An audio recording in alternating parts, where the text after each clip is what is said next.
یہ سارا ذخیرہ میرے لیے اتنا بڑا ہے جس کو میں بیان نہیں کر سکتا. ہر ایک کی جانب سے دعائیں، عورتوں بچوں کی طرف سے منتیں، روزے، نہ جانے کیا کیا کر لیا. پھر مجھے اندازہ ہوا کہ صرف اپنے آرام اپنے راحت کے لیے پھڑپھڑانے سے کچھ نہیں ہوگا. رب تبارک و تعالیٰ یہ چاہتا ہے کہ پوری امت مل کر کے اس فقیر کے لیے دعا کرے، اور اللہ تعالیٰ کو جب تک منظور تھا تمہاری دعائیں ہوتی رہی. بعض لوگوں کو یہ خیال بھی آیا، کچھ میرے احبا اقربا رشتہ داروں نے بھی کہا اتنی ساری دعائیں ہوئی، اتنی ساری دعائیں ہوئی، قبول کیوں نہیں ہوتی؟ ایک بات یاد رکھو، پوری دنیا مل کر کھڑے ہو کر دعا کرے. اللہ کی قدرت پر کوئی کام کرنا واجب نہیں ہے، اللہ پر کوئی چیز واجب نہیں ہے. اگر وہ اپنے فضل سے عطا کر دے تو اس کا احسان ہے، اس کا احسان ہے. اب چاہے وہ سال بھر میں قبول کرے کہ 5 سال میں قبول کرے. ایک بات یاد آتی ہے میرے عزیزو، ہماری قید تو 8 مہینے کی ہوگی، ان بزرگان دین کی قید 8 سال 7 سال. امام محمد بن حسن عسکری 20 سال تک قید میں رہے، 20 سال تک اندر سلاخوں کے پیچھے بند رکھا گیا. یہ اہل بیت اطہار ہیں، ائمہ اعظام ہیں، ان کی تکلیفیں دیکھ کر پھر ہماری تکلیف چھوٹی لگتی، اور پھر نبی پاک صلی اللہ تعالیٰ علیہ وسلم کی یاد آتی. صرف اس بات کا ہمیں فخر تھا کہ تم نے کبھی چوری کے الزام میں تو نہیں گرفتار کیا، کسی گھناؤنے الزام میں تو نہیں گرفتار کیا. ہاں اگر کسی بات پر گرفتار کیا ہے تو ان سے پوچھو تو اب یہ بولنے میں بھی شرم کرتے ہیں. مولانا کو کیوں گرفتار کیا ہے، مولانا کو کیوں اندر رکھا ہے؟ شرم آتی ہے بولنے میں، کیونکہ انہوں نے کچھ ایسا بولا تھا جس کو بولنے میں شرم آتی. کیا بولا تھا میرے عزیزو؟ یہ ایک الگ کہانی ہے، ابھی میں اس پر کچھ گفتگو نہیں کرتا، اس لیے کہ ہر ایک کو یاد ہو چکی ہے، ہر ایک کو یاد ہے. میں اس کہانی کی طرف نہیں جاتا، لیکن اتنا مجھے آج اس ملک میں رہتے ہوئے احساس ہے کہ ابھی بھی انصاف ختم نہیں ہوا ہے. انصاف پوری طرح ختم ہو جائے تو اللہ کا عذاب آ جائے گا، اللہ کا عذاب آ جائے گا. چند لوگ نا انصافی کر سکتے ہیں، لیکن پوری کی پورے روئے زمین پر رہنے والے انسان نا انصافی کرے، ایسا نہیں ہوتا. ہمارے حق میں سپریم کی طرف سے جو انصاف آیا ہے، ہمارے دل میں اس قدر جگہ ہے آج، اور اس قدر احساس ہے کہ ہمیں یہ اندازہ آج بھی ہوتا ہے کہ چاہے کچھ بھی ہو جائے لیکن انصاف پوری طرح سے مر نہیں سکتا، انصاف پوری طرح سے مر نہیں سکتا. یہ ہمارا ملک عزیز ہندوستان کسی خاص آدمی کے ٹھیکیداری میں نہیں ہے، سبھی کا خون شامل ہے یہاں کی مٹی میں. کسی کے باپ کا ہندوستان تھوڑی ہے، ہمارا بھی ہے، آپ کا بھی ہے، سب کا بھی ہے. اور میرے عزیزو پتہ نہیں، یہ بھی شاید راحت اندوری صاحب کا شعر ہے، اور اس سے پہلے بھی کچھ بولا تھا وہ بھی ان کا ہی تھا، تو ڈینجر ہی ہوا کرتا ہے. اللہ تبارک و تعالیٰ آپ سب پر فضل فرمائے، کرم فرمائے. جو چیز خاص طور پر بولنی ہے وہ یہ ہے، ان حالات سے آج جو گھبرائے ہوئے ہیں یہ وہ لوگ ہیں جو عیش پرست ہیں. میں کسی کو خاص ٹارگٹ کر کے نہیں کہنا چاہتا، لیکن بہت سارے وہ لوگ جو اثر و رسوخ رکھتے ہیں لیکن وہ آگے آنا نہیں چاہتے. دین اسلام پر حملے ہوں، حضور پاک کی عزت پر حملہ ہو، کسی کو بولنا نہیں، کیونکہ پتہ ہے دیکھو اس مولانا کو کس طرح کیے، اسی طرح دوسروں کو بھی کر دیا جائے. جو کمفرٹ زون میں بیٹھنے کے عادی ہو گئے وہ اپنا ایریا چھوڑ کر ہٹنا نہیں چاہتے.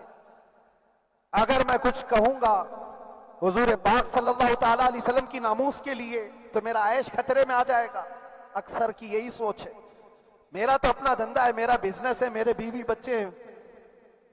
ہو سکتا ہے مولانا کو کسی چیز کی فکر نہیں ہوگی. آپ کو میں بتاؤں، آپ کو اندازہ نہیں ہمارے دل میں ہمارے بچوں کی کتنی محبت ہے.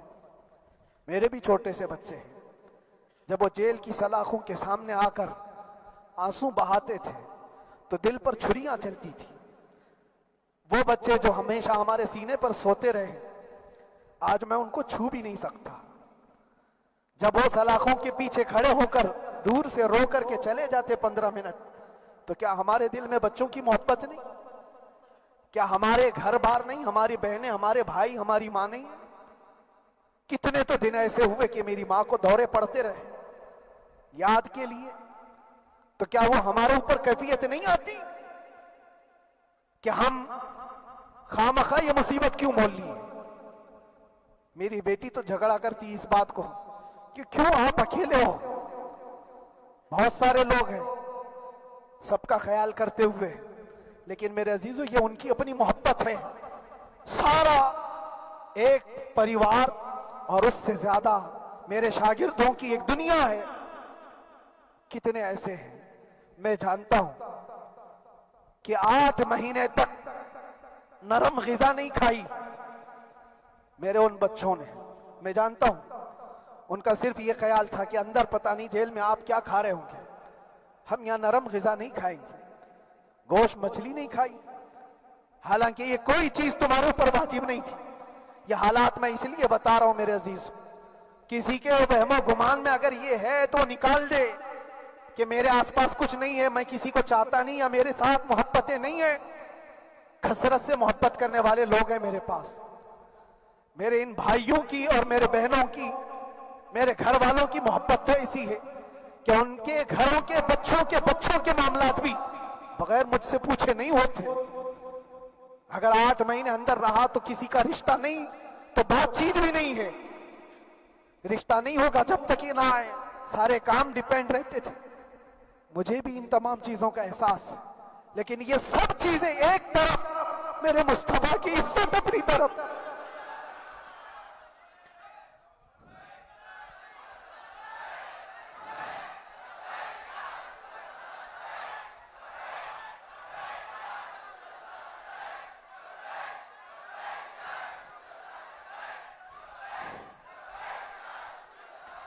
میرے عزیزوں،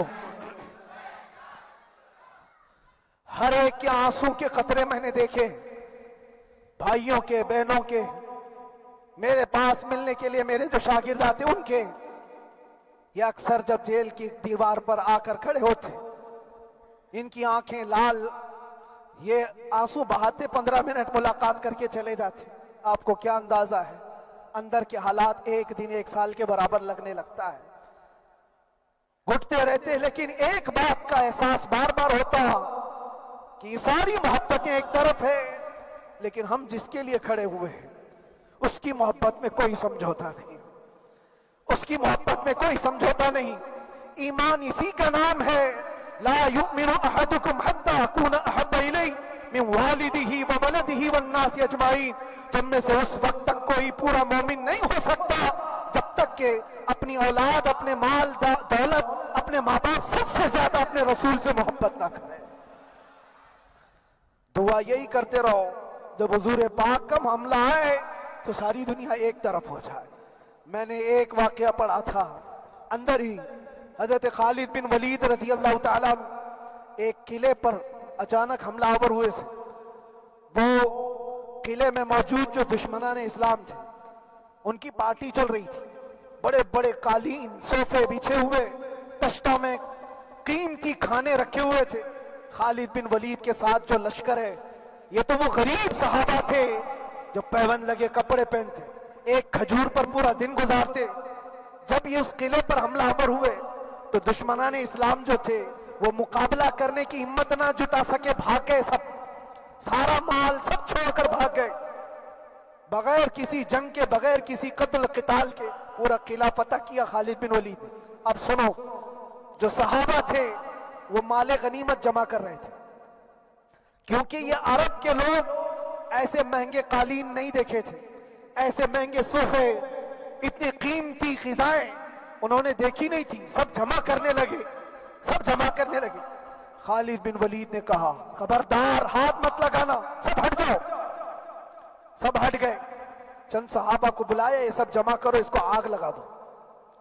پورا مال غنیمت جو تھا آگ لگا دیا۔ تو جو صحابہ تھے وہ کہنے لگے کیا یہ اچھا ہوتا، یہ سب میں آپ تقسیم کر دیتے، یہ بہت قیمتی چیزیں ہیں، عرب میں ہم لے جاتے تو یہ بہت مہنگی چیزیں ہیں۔ خالد بن ولید نے کیا کہا جانتے ہو؟ کہا اگر تم کو بھی ان تمام چیزوں کی عادت لگ جائے تو تم بھی ویسے ہی بھاگو گے جیسے یہ بھاگے. یہ آج جو ہمارا مقابلہ کرنے کی طاقت نہ لا سکے اور بھاگ گئے، اس کی وجہ یہ ہے کہ وہ عیش پرست ہے. عیاشی ان کے اندر تھی جس کی وجہ سے وہ کھڑے نہ ہو سکے، اور جب یہ عیاشی آئے گی تم کھڑے نہیں ہو سکو گے، کھڑے نہیں ہو سکو گے.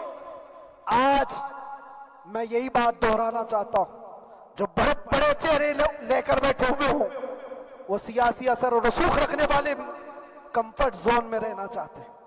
میں چند لوگوں کو چھوڑ کر کہہ رہا ہوں، اکثر کا حال یہ وہ سوچتے ہیں کہ ہمارے اس دائرے سے نکلیں گے تو ہمارا عیش خطرے میں آ جائے گا، گھر بار خطرے میں آ جائے گا. یہ دنیا کی محبت انسان کو بزدل بناتی ہے، بزدل بناتی ہے. اس لیے میرے عزیزو، آپ جب کبھی یہ بات آئے، ایک طرف میرا پورا خاندان، ایک طرف میرے عیش کی زندگی اور ایک طرف رسول پاک کی عزت کا معاملہ، تو آپ مجھے بتاؤ آپ کس بات کا فیصلہ لیں گے؟ اسی بات کا فیصلہ لینا ہوگا نبی پاک صلی اللہ تعالیٰ علیہ وسلم کی عزت کی خاطر. تمہیں اس بات کا فیصلہ لینا ہوگا، اپنا سب کچھ گنبد خضرا کل بھی تھا آپ، میرے نبی سے میرا رشتہ کل بھی تھا آپ، اور بتلا دو گستاخ نبی کو غیرت سنی زندہ ہے، ان پہ مر مٹنے کا جذبہ کل بھی تھا آپ. بس یہ جذبہ باقی رہے. ہم کسی کو لڑنے کے لیے، مرنے کے لیے، مارنے کے لیے میدانوں میں اتارنے کی بات نہیں کرتے. میں اکثر اپنی تقریروں میں کہا کرتا ہوں، یا آپ سے پہلے بھی کیا، اگرچہ میری تقریروں کو ڈائیورٹ کیا جاتا ہے، آج بھی بہت لوگ ہوں گے، بلکہ آج مدن پورہ کا یہ پہلا جمعہ ہے. مجھے اندازہ ہے پورا ہندوستان نہیں، باہر بھی سب کی نظریں اس پار ہیں کہ آنے کے بعد یہ کیا بولتا ہے، آنے کے بعد یہ کیا بولتا ہے. سب اسی انتظار میں ہیں. میں سب کو ایک ہی میسج دوں گا، آنے کے بعد وہی بولے گا جو پہلے بولتا تھا.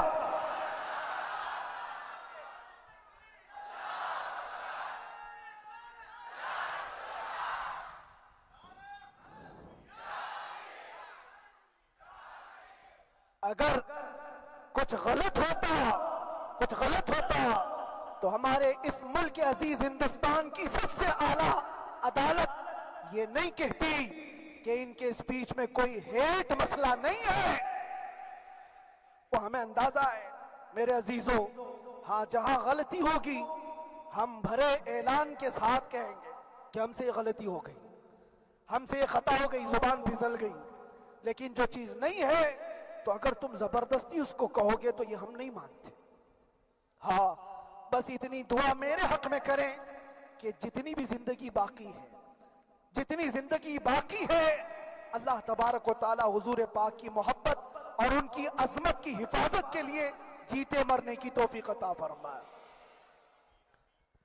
ہمارا کام صرف اتنا رہ گیا، جو میسج دینا تھا وہ ہم نے دے دیا. اب جو حالات آ رہے ہیں میرے عزیزوں، آپ سب کے لیے بھی میں یہ گزارش کروں گا، دین کی طرف آ جاؤ، سچائی کی طرف آ جاؤ، ورنہ گاجر مولی کی طرح کٹ جاؤ گے، ختم ہو جاؤ گے. دین کی طرف آؤ، سچائی کی طرف آؤ. اور اسلام نے کہیں پر بھی تمہیں کسی طرح کے آتنک اور دہشت کی تعلیم نہیں دی ہے. کہیں پر کسی ٹیررسٹ کی کوئی بھی تعلقات کی، کہیں مجھے کوئی بات بتا دو.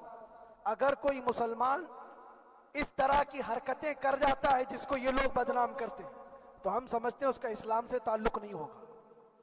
اسلام سے تعلق ہوتا تو اس کے اندر صدیق اکبر اور فاروق اعظم کی ادائیں ہوتی. آج آپ کو وہ معاشرہ زندہ کرنے کی ضرورت ہے. میں نوجوانوں سے کہوں گا، بہت دن گزار لیے ٹک ٹاک پر مجرے اور تمہارے اس انٹرنیٹ کی دنیا پر جس طرح تم نے آوارگی کر لی ہے، اب وقت کم بچا ہے. آ جاؤ میرے نبی پاک کی گنبد کی چھاؤں میں. عزت وہیں پر ہے، انہی کے قدموں میں عزت ہے، اور یہاں پر بھی ہے اور آخرت میں بھی ہے. آخرت میں بھی ہے.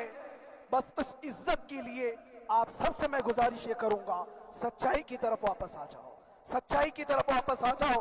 جو تمہاری نمازیں باقی ہیں اس کو پوری کر لو، اس سے پہلے کہ دنیا تم پر نماز پڑھ دے، اس سے پہلے کہ تمہارے جنازے کی نماز پڑھی جائے اپنی نمازیں کمپلیٹ کر لو۔ اور علماء ذوی الاحترام کا ادب و احترام اپنے اندر رکھو۔ صرف اس بات کے لیے آپ کو میں احساس دلانا چاہتا ہوں کہ مجھے جس راستے سے گزارا گیا، جتنے دن قید و بند کی صحبتیں گزاری گئی، یہ صرف یہ میسج دینا تھا کہ پھر اس مولانا کا یہ ہو سکتا ہے تو چھوٹے چھوٹوں کی کیا کر دیں گے۔ ایسا اگرچہ آ جائے موقع تب بھی گھبرانے کی ضرورت تھی۔ آپ کو پتہ ہے اس ملک عزیز ہندوستان کی آزادی میں 30,000 علماء کو پھانسیوں پر لٹکایا گیا۔ انگریزوں نے 30,000 علماء کو کشمیر سے لے کر دلی تک ہر درخت پر ایک عالم کی لاش لٹکتی تھی۔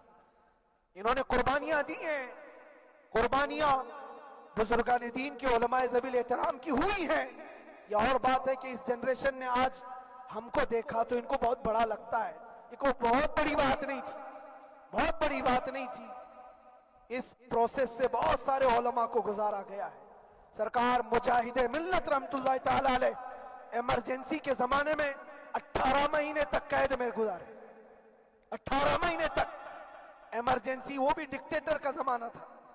اس زمانے میں بھی آپ اندر رہے، لیکن باہر آنے کے بعد نہ آپ کے مشن میں کوئی کمی آئی، نہ آپ کی زبان میں کوئی لکنت آئی۔ اللہ والے جو ہیں وہ اللہ کی رضا کی طرف اور رسول پاک کی رضا کی طرف ہوتے ہیں۔ ہم سب بھی اس مشن کو آج یہاں سے زندہ کرتے ہیں، جہاں سے ہم چھوڑے تھے وہیں سے آگے بڑھتے، جہاں سے ہم چھوڑے تھے وہیں سے ہم آگے بڑھتے ہیں۔ کسی کو اگر کچھ برا لگتا ہے تو وہ اس کے سمجھ کا قصور ہے، اس کے فہم کا قصور ہے۔ ہم نے کسی کو ٹارگٹ کر کے کبھی کہا نہیں، بلکہ یہ تو کامن بات ہے، ایک تو کامن کہی جانے والی بات ہے۔ فخر سے اگر کوئی آدمی اپنے گھر میں کہے کیا بات ہے مولانا آج صبح سے تمہارے گھر میں کچھ ہلچل نہیں ہے، کچھ ہلچل نہیں ہے، ہو سکتا ہے تمہارے گھر میں کوئی نہ ہو، تم اکیلے بیٹھے ہو، بیوی کہیں گئی ہے، ماں کہیں گئی ہے، گھر میں کوئی بنانے والا نہیں ہو، گھر میں خاموشی ہے، تو تم اگر اس کو جواب دے دو کہ کچھ دیر کی خاموشی ہے، شام میں آ جائے گی، کچھ دیر کی خاموشی ہے شام میں آ جائے گی، تو کیا گناہ کیا، کیا گناہ کیا؟ اس کے حالات پر وہ بول رہا ہے، اس کے گھر میں خاموشی ہے اسی لیے بول رہا ہے۔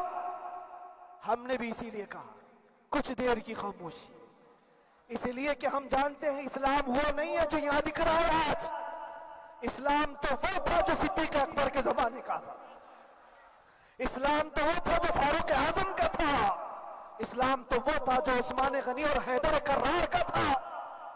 تو وہ جو ہلچل تھی وہ خاموش ہے، صلاح الدین ایوبی کا دور تھا، وہ اسلام کی ہلچل تھی۔ تو میرا گھر آج خاموش ہے، اس لیے تو میں پکار کر کے رہا ہوں کچھ دیر کی خاموشی ہے، اور ہمیں اپنے رب سے یقین ہے یہ خاموشی ایک شام ٹوٹے گی، کوئی صلاح الدین آئے گا۔ اور اللہ تبارک و تعالی ہم سب کے اس عزم اور حوصلے کو زندہ رکھے، اور آپ سب کی محبتوں کو سدا سلامت رکھے، اور میرے آقا صلی اللہ تعالی علیہ وسلم کے قدموں پر مر مٹنے کی ہمیں توفیق عطا فرمائے۔ وآخر دعوانا الحمدللہ رب العالمین۔